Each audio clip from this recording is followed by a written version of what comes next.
Garuda Express, an international courier service. Nandyal ఉప ఎన్నిక నామినేషన్ల పరిశీలన ఘట్టం వైసీపీ టీడీపీలో కొన్ని గంటల పాటు ఉత్కంఠ రేపింది. టీడీపీ అభ్యర్థి భూమా బ్రహ్మానందరెడ్డి నామినేషన్ చెల్లదని వైసీపీ అభ్యర్థి శిల్పా మోహన్ రెడ్డి నామినేషన్ చెల్లదని టీడీపీ పరస్పర అభ్యంతరాలు వ్యక్తం చేయడంతో హైడ్రామా చోటు చేసుకుంది. రిటర్నింగ్ అధికారి కర్నూలు జిల్లా జాయింట్ కలెక్టర్ ప్రసన్న వెంకటేష్ ఏ నిర్ణయం తీసుకుంటారోనని రెండు పార్టీలు టెన్షన్ పడ్డాయి. చివరకు రాష్ట్ర ఎన్నికల ప్రధానాధికారి బన్వర్లాల్ సలహా మేరకు ఇరువురి నామినేషన్లు ఆర్ఓ ఆమోదించడంతో ఉత్కంఠకు తెరపడింది. నంద్యాల ఉప ఎన్నిక నామినేషన్ల ఘట్టం ఈ నెల 5వ తేదీన ముగిసింది. 30 మంది అభ్యర్థులు 41 నామినేషన్లు దాఖలు చేశారు. సోమవారం ఉదయం 11 గంటలకు ఎన్నికల రిటర్నింగ్ అధికారి వాటి పరిశీలన చేపట్టారు. వైసీపీ అభ్యర్థి శిల్పా మోహన్ రెడ్డి 2 సెట్ల నామినేషన్లు దాఖలు చేశారు.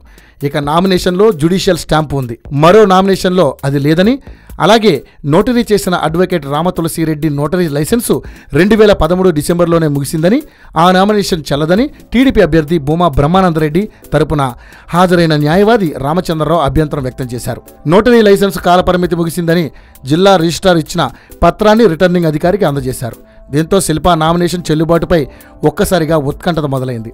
అదే సమయంలో వైసీపీ నేతలు బ్రహ్మానందరెడ్డిపై ఫిర్యాదు చేశారు.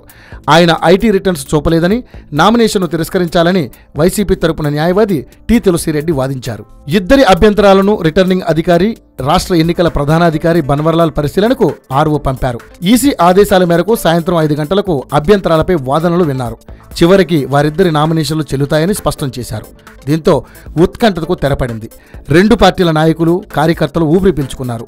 అంతకుముందు టీడీపీ, వైసీపీ నేతలు పలువురు రిటర్నింగ్ అధికారి కార్యాలయం వద్ద మోహరించారు.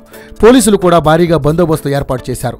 నంద్యాలలో తలపడేందుకు 30 మంది అభ్యర్థులు 41 నామినేషన్లు దాఖలు చేశారు. టీడీపీ తరపున రెండో అభ్యర్థిగా నామినేషన్ వేసిన భూమా నాగమౌనికారెడ్డి, ఎంఐఎం అభ్యర్థి పి వెంకటనారాయణ రెడ్డి, కాంగ్రెస్ అభ్యర్థులుగా నామినేషన్లు వేసిన చాకలి పుల్లయ్య, సుదర్శన్ రెడ్డి, స్వతంత్ర అభ్యర్థి రామరాజు నామినేషన్లను ఆర్ఓ సాంకేతిక కారణాలతో తిరస్కరించారు. 24 మంది అభ్యర్థుల పత్రాలను ఆమోదించారు.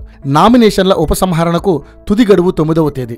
ఇక ఉప ఎన్నిక సందర్భంగా శాంతి భద్రతల సమస్యలు ఉత్పన్నమయ్యే అవకాశం ఉన్నందున అదనపు బలగాలను తరలించాలని ఆదేశించినట్లు బన్వర్లాల్ చెప్పారు. అవసరమైన ప్రాంతాల్లో సాయుధ పోలీసులను నియమించాలని ఆదేశించారు.